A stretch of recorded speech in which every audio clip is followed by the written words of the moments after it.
Lessons from Parashat Shavua. Again, this is not a commentary on the parasha, more of maybe an idea that we can learn from this week's parasha. You know, in life, we're all waiting for this moment, you know, like in the movies, you know, when you see the person, he goes, wow, this moments of like enlightenment and like divine inspiration. In other words, to the perfect moment, you know. Those moments don't come to life. If you're going to wait for these like moments, you're never going to get anywhere, nowhere. And this is not the way things should be done. Look at what happened. It's a little bit out of sequence, but still the idea is there. Moshe Rabbeinu is in the desert. Assigned himself to some shepherdy job. And he's living his life. Come HaKadosh Baruch Hu, said to him, hey Moses, say, yeah, what's up? Say, go to Mitzrayim, take the people, bring him to Mount Sinai, give you Torah. You're the one, you're the anointed, you are the, no, it's not, he's not running for presidency, but, you know, you're the one. Moshe says to him, hey, come on, man. I don't speak well. They're not going to believe me. Maybe, some other time, maybe. HaKadosh Baruch Hu says to him, no. You're the one. Moshe Rabbeinu wants for this, like, and we all do, by the way, in terms of our own redemption. We are waiting for this moment to arrive where we're going to march and cross the ocean, and the ocean would split, and we're going to take the drums and sing and da-da-da-da-da. That's not how it works. Kadosh Baruch Hu is teaching Moshe a lesson. Yes, you're not perfect. You don't speak well. You're not men of words. We always say he stutters. He says, kavad peh. I mean, words don't, kavad peh could be also, words don't come easy to me. I'm not a person of words. And then HaKadosh Baruch Hu says, don't worry. In a way, Moshe is saying, listen, I'm not a person of words. HaKadosh Baruch Hu says, that's exactly what I'm looking for. I'm looking for a person of action, not a person of words. Not to talk the talk. I want to walk the walk. He said, but they're not going to listen to me. Don't worry about it. Listen, HaKadosh Baruch Hu, situations are not perfect. It's not perfect now. HaKadosh Baruch Hu said, no, that's where you're wrong, Moshe. Shal na'alecha me'al raglecha, ki ha'makom asher ata omed alav. The place in which you are standing on it. Standing means what? Right now.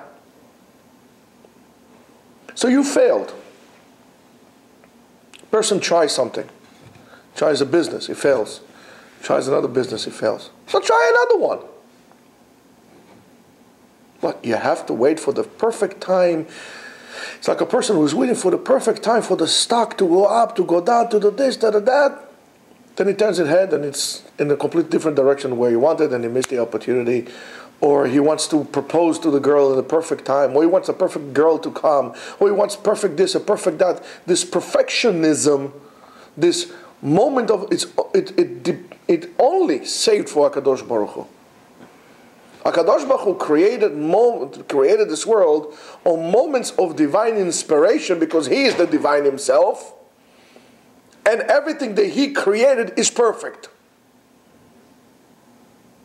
However, for us, we will never going to be able to reach perfection. It's not for us to reach perfection. And tzaddik shelo yechta. There's no person who is righteous, complete righteous, 100%. And tzaddik shelo yechta. Nobody, even a most righteous man, does a little sin here and there. But that's the beauty of it. Because I have a defense mechanism. I have a repair mechanism. I have tshuva. Listen, by making tshuva, I'm getting better. Because if I am perfect, there's no more room for me to grow. And we are all like trees. Ki adam etz hasadeh. A tree grows. And you grow by making mistakes, going back, reflecting on those mistakes, analyzing, learning, and moving on. But in order to do so, you need to be able to stand. Hamakom asher ata omed alav. Means right now. You are standing here right now. And right now, you need to do. Don't worry about what you did in the past. Learn from it. Turn your mistake into a learning experience. Turn your mistakes into a leverage in which will make you better. And that's the beauty of it. HaKadosh Baruch Hu says, yes, they are difficult people. You had experience with them. Yes, I mean, that's after all, that's why you're in the desert. Yes, you're not a man of words.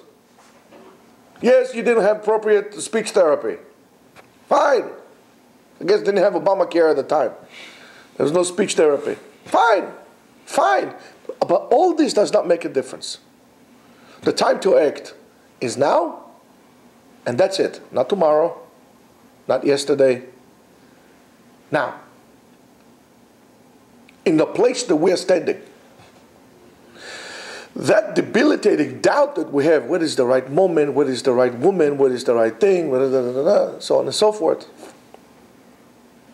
There is a song by Crosby, Stills, Nash and Young. I don't really like the song. And sometimes I have a problem with the text. So it goes like this: if you can't be with the one you love, love the one you're with. I mean, there's a certain sense of compromising and so on and so forth. You know, if you love somebody, go for it. But if you can't be with that, love the one you're with. What does it mean, love the one you're with? Right now, there is an object of love. Don't look for ideals in the sun. Don't look for sunset in the horizon. Appreciate the moment that is in front of you right now. There is somebody who is willing to build their life together. There's a willingness for partnership here. Tap into that. Don't wait for the perfect moment, because that moment would never arrive in your life. Those who succeed are those who know how aware they're standing and willing to move from here forward. Not those who are waiting for a knight in shining armor coming to their rescue on a white horse. That does not happen. This is all the lonely people who waited for somebody perfect to come. Instead of celebrating their imperfection, they are hiding it and trying to live for perfection. That will never happen. We can never be perfect. We could strive to become better, but never perfect. Never perfect. There is tremendous understanding in that as well. Utilizing your forces for something creative. Being concerned with building, construction, doing things, improving. And most of us don't. I keep saying to you guys all the time, the first person who's willing to marry you, marry them. Don't wait for somebody who's going to come with a size smaller in the waist and size, this, or with a little bit more money and a little bit less weight and more weight. If somebody is willing to marry you, marry them. That's a tremendous achievement. Look at the person where he is at right now and try to help him become better. Don't wait for the perfect job. Waiting for the perfect job. I have a guy like this, he's waiting for his perfect job. He's already, upon retirement, is still looking for the perfect job to come. All his life, he's waiting. Waiting for what? Go do something. You can't wait for the perfect moment. There's no such thing as the perfect gift.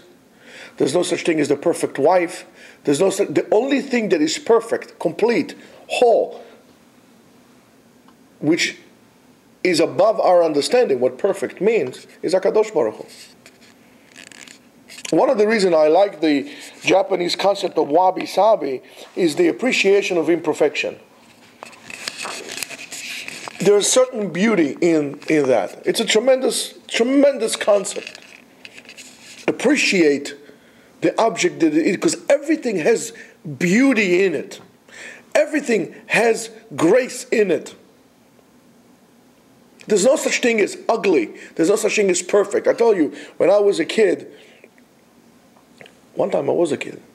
When I was a kid, before they had Photoshop and all these things, I saw one time a picture of a woman in a magazine or whatever it was, and they said the most perfect woman in the world, and I said, and don't look perfect to me. What they did, they took a face and they took the perfect features from every person. For example, Elizabeth Taylor had the perfect eyes, so they took her eyes. I don't know. This one had a perfect nose, so they put her nose. And this one has perfect lips, perfect hair, and so on and so forth. From all this perfect, you got a very benign person that looked like, I don't know, my neighbor next door looked better. Why? I didn't have a neighbor next door, but never mind. You already know what I'm saying. Why? Because the beauty is not in perfection in terms of art. The beauty is in the imperfection. And we don't understand that. And that waiting for the perfect time, the perfect moment, the perfect school, at the end, ties us and anchors us down because we operate out of doubt. We don't see it that it's now. You want to go to the perfect school. If I don't get to Harvard, until I'm going to go to Harvard, I'm not going again. But guess what? You're going to be waiting a long time. Let's say you want to go to Harvard Medical School. Yofi. So you're going to take your MCATs like 50 times until you score a point. Meanwhile, you could have been already done, semi-retired as a doctor from a different school but you wanted to go to Harvard. This is the perfect school. Who said it's perfect? Apparently it's not so perfect. You want to go to a top school for law. Why? You want to be a lawyer? Go to a school, any school that gets you, pass your bar, open your shop, and go become a lawyer. You want to be a lawyer, right? Or you want to say that you went to school. You just want to say you did that. So you're not really interested in law. You're interested in saying, I went to that school, because you want the wow of it. Oh, you went to Yale Law School. Wow, wonderful. What do you do? Oh, I'm still looking for a job, looking for a perfect job that would fit my credential that I went to. Meanwhile, the other guy is already got into real estate and he's buying this and he's doing that. He has people working for him that work in Yale. He went to CUNY Law School. Because he was a hustler. He was willing to tap into the now, the here. I'm standing here, I passed the bar, put my shingle up, ran the business, and now I'm hiring you to work for me. Yes, you went from Yale. You can't get a job, but you're going to work for me. That's the way it works. Those who are successful in life are those who know to tap into the here and the now. And that's a big lesson. That is, shal na'alecha me'al raglecha, ki ha'makom asher ata omed alav adamat kodesh hu. In other words, this moment in which you are standing here now, this moment is sanctified. Adamat kodesh hu, makom asher ata omed alav. In which are you standing upon now? Is now. The now is holy. The past is gone. Future is unknown. The now is holy. And you need to act now. Don't wait until something will happen. This is like, oh, moment. That is not holy. That's Hollywood. That's not holy. Or holy weird. Oh, whatever. You got the idea. Sanctify the moment. Appreciate it. If you're going to sanctify every moment that you're at now, and then you sanctify this moment, and then you sanctify the moment that you're going to come into now. When you're going to look, for example, through a whole entire day, you had a very holy day. Because every moment was kadosh, important, holy. Kadosh means separated. So therefore, this is sanctified. This is separated from all the past. Now, the now separated from the past and from the future. Now. Holy, holy, holy, holy. Dealing with it. After you did a whole entire week, you had a whole week of holiness. The holiness is in the action. The holiness comes from realizing that it's holy now. Not for what was done into it or what will be done to it. And now is the holy.